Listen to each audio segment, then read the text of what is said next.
আমাকে আমি কখনোই মাস্টার মাইন্ড হিসেবে দেখি না। আমরা দেখেছি সেদিন মাদ্রাসার ছাত্ররা তারা ছিলেন এই আন্দোলনের মাঝে।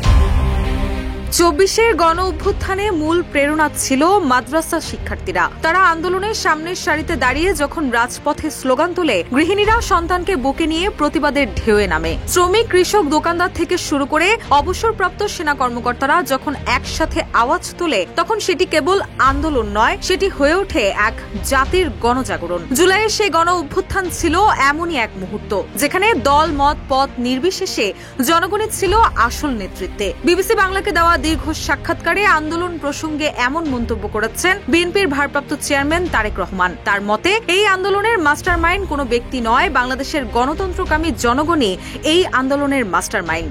এই আন্দোলনের মাস্টার মাইন্ড কোনো দল, কোনো ব্যক্তি নয়। এই আন্দোলনের মাস্টার মাইন্ড বাংলাদেশের গণতান্ত্রিকামী জনগণ।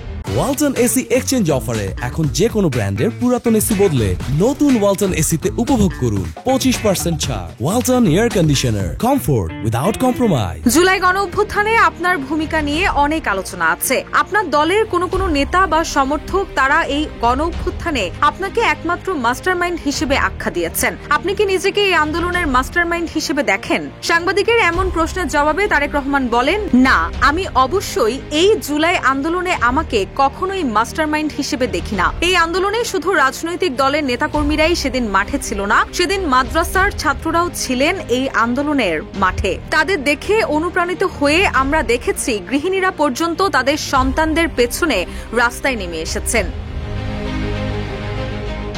শুধু তাই নয়, এমন অনেক সাংবাদিক যারা স্বৈরাচারের অত্যাচারে নির্যাতিত হয়ে দেশ থেকে বাইরে চলে যেতে বাধ্য হয়েছিলেন, তারাও সম্পৃক্ত হয়েছিলেন এই আন্দোলনে। কাজেই কারো ভূমিকাকে আমরা ছোট করে দেখতে চাই না। আমি দৃঢ়ভাবে বিশ্বাস করি সমাজের দল, মত নির্বিশেষে, শ্রেণীবিন্যাস নির্বিশেষে প্রত্যেকটি মানুষের অবদান আছে।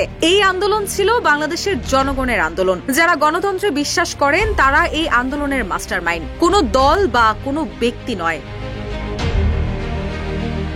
তিনি আরো বলেন, এই আন্দোলন সফল হয়েছে জুলাই মাসে, কিন্তু এই আন্দোলনের প্রেক্ষাপট শুরু হয়েছে বহু বছর আগে থেকে। এই আন্দোলনে বাংলাদেশের গণতান্ত্রিক রাজনৈতিক দলগুলোর নেতাকর্মীরা, সেটি বিএনপি হোক বা অন্য রাজনৈতিক দলগুলো হোক, যারা গণতান্ত্রিক রাজনৈতিক দল, প্রত্যেকটি রাজনৈতিক দল বিভিন্নভাবে অবদান রেখেছে, বিভিন্নভাবে তাদের নেতাকর্মীরা নির্যাতিত হয়েছে। আমি মনে করি জুলাই আগস্ট মাসে এসে জনগণ সকল গণতান্ত্রিক রাজনৈতিক দলের সাথে অংশগ্রহণ করেছে।